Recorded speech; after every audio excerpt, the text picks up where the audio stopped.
கரூர் மாவட்டம் தோகமேடு ஒன்றியம் வடசேரி கிராமம் பாரதி நகர் பகுதியில் குடியிருந்து வருகிறோம். இந்த பகுதிக்கு இதுவரையிலும் காவேரி குடிநீர் கேட்டு பல முறை விண்ணப்பம் பண்ணியிருக்கிறோம். எந்த விதமான பதிலும் அரசு அதிகாரி எந்த விதமான பதிலும் சொல்ல மாட்டேங்கிறாங்க. கேட்டால் நான் மேல் உள்ள அதிகாரி எனக்கு கூப்பிட்டு கலைச்சல்ன்றவர் கூப்பிட்டு நாங்கள் போட்டு கொடுக்குறோம் அப்படிங்கிறாரு. ஏயும் போட்டு கொடுக்குறோம், ஆனால் எங்கள் லைன் போட்டு கொடுக்க சொல்லுங்கள், வீடியோ மூலமாக எங்களுக்கு லைன் போட்டு கொடுக்க சொல்லுங்கள், நாங்கள் காவேரி தண்ணி கனெக்ஷன் கொடுத்துட்றோங்கிறாங்க. ஆனால் இந்த வீடியோ இந்த உள்ள அதிகாரி பால் எங்களுக்கு அதை சம்மந்தமாக எந்த விதமான நடவடிக்கையும் இது வரைக்கும் எடுக்க மாட்டேங்கிறாரு. நாங்களும் பல முறை போராடுறோம், கிழிச்சிறோம். ஐயா அந்த தண்ணியை குடித்தா வியாதி வருது, மர்ம காய்ச்சல் வருது, கல் வருது. அந்த வச்சிருக்க பாத்திரம் பூரா எல்லாம் கல்லை உப்பு படிஞ்சு அப்படியே மிதக்குது உப்பாவே.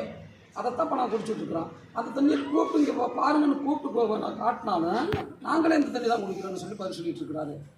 அதுவும் இல்லாமல் இப்போ 2003 அந்த பகுதிக்கு ஆதி திராவிட நலத்துறையினால் ஆதி திராவிட நலத்துறை மூலமாக இலவச பட்டா வழங்கப்பட்டது, எலக்ட்ரிசிட்டி பட்டா வழங்கப்பட்டது. இப்போ அந்த பட்டா இதுவரைக்கும் கிட்டத்தட்ட ஒரு 150 குடும்பம் இந்த அதில் குடியிருந்துகிட்டு இருக்காங்க. அந்த 150 பேர்த்துக்கும் ஒவ்வொரு பிரிவினர், அதாவது எல்லா ஆதி திராவிட நலத்துறைகளை கொடுக்கப்பட்ட இடங்கிறதுனால எல்லா பிரிவினர் எல்லா ஜாதிக்காரங்களும் அதில் கலந்துருக்கான். ஆனால் இப்போ சமீபத்தில் பொங்கல் அன்னைக்கு ஒருத்தர் இறந்துட்டார். அவர் இங்கே வீடு கட்டிருக்கிறாரு. ஆனால் அவர் இங்கேருந்து அவரோட புதைக்க முடியாமல் இங்கேருந்து கொசூர் கொண்டு போய் கொசூரில் புதைச்சிட்டு வராங்க. ஏன்னா இப்போ இங்கே ஆதி திராவிட நலத்துறை மூலமாக பட்டா கொடுத்துருக்காங்க. அதில் இடமும் ஒதுக்கி கொடுத்துருக்காங்க. ஸ்கூல், பால்வாடி எல்லாமே கட்டுறதுக்கு இடமும் ஒதுக்கி கொடுத்துருக்காங்க.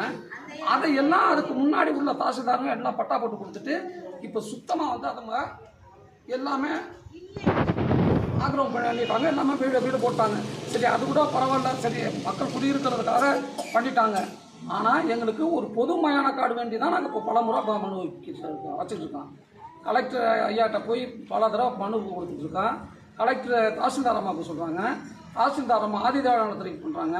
ஆனால் அவங்களோட பதில் என்னன்னா 77/7 கொண்டு போய் இடம் இருக்குது, நீங்கள் அங்கே போய் அடக்கம் பண்ணுங்கிறாங்க. எப்படி சார் இது எப்படி இது எப்படி ஏற்றுக்க முடியும்? அதாவது நாங்கள் பொது சுடுகாடுன்னு கேட்டுட்ருக்கோம். அந்த பகுதிக்கு பாரதி நகருக்குன்னு நாங்கள் தனி சுடுகாடு தனி மயானம்னு கேட்டுட்ருக்கோம். ஆனால் அவங்க என்ன பண்ணுறாங்க, நீங்கள் அந்த பழைய சுடுகாட்டுக்கு நீங்கள் போங்க, 77/7 போங்க அப்படிங்கிற ஒரு வாதத்தை வச்சுக்கிட்டு இருக்காங்க. இது ஏற்புடையதில்லை. ஏன்னா அதில் வாழ்கிற மக்கள் அனைத்து ஜாதியினரும் நாங்கள் எல்லாம் கலந்து கூடி இருந்துகிட்ருக்கோம். அப்போ எல்லாத்துக்கும் பொதுவான சுடுகாடை தான் இப்போ நாங்கள் கேட்டுக்கிட்டு இருக்கிறோம். அதை இப்போ சம்மந்தமான மக்கள்கிட்ட கூப்பிட்டு எல்லாம் உட்காந்து கூட பேசியிருக்கிறோம். பேசினதுக்கு அவங்களும் பரவாயில்ல, நமக்கு ஏதோ சுடுகாடு நமக்கு இந்த பகுதியில் நமக்குன்னு இருந்தால் போதும் அப்படிங்கிறது மாதிரி சொல்லியிருக்காங்க. ஆனால் அந்த சுடுகாட்டுக்கு உண்டான எந்த ஒரு தகவலும் இருக்க மாட்டேங்குது. ஒரே ஒரு பதில் 77/7 மட்டும் போங்க அப்படிங்கிறத மட்டும்தான் அவங்க முன்வைக்கிறாங்க. இது ஏற்புடையதில்லை. எங்களுக்கு இது அரசின் கவனத்துக்கு போகணும், அரசோட கவனத்துக்கு போகணும். அரசு அதிகாரிகள் எங்களுக்கு உடனடியாக இதை செஞ்சு கொடுக்கணும்னு சொல்லி நான் கேட்டுக்கிறோம்.